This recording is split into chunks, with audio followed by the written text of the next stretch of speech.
Magluto naman tayo ng sotahon. So may tamang-tama, may top water ito na kasama ko na rin.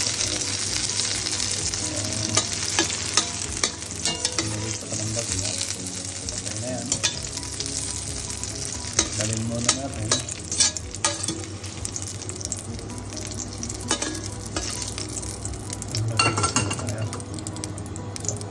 Natin, yung mga sangkap natin yan.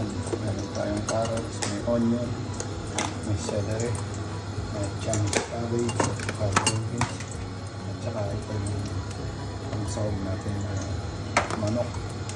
Meron din tayo dito ng garlic.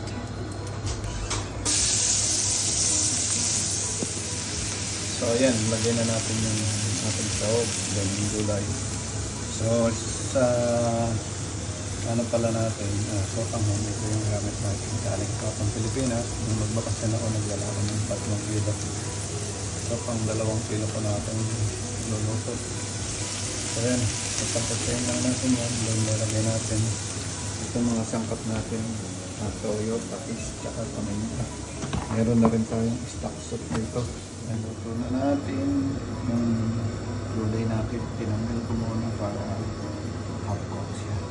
Ganyan, nakakuluan natin sa panahon. So, panahon natin sa Poro, sa Pilipinas yung nabibili. Sila. Kasi kahit na matagal na siya maluto, hindi siya napuputol. At saka masarap yung texture ng noodles niya.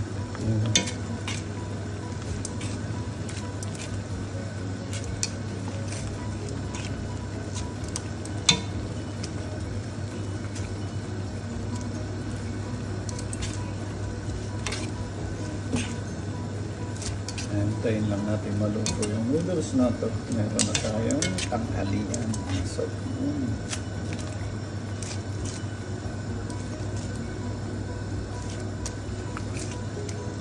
sumobra yung tubig pero bawasan na natin mamaya. Ayan na. Ito na yung sotang natin. Ayan na. Okay. Thank you for watching. Kain na tayo.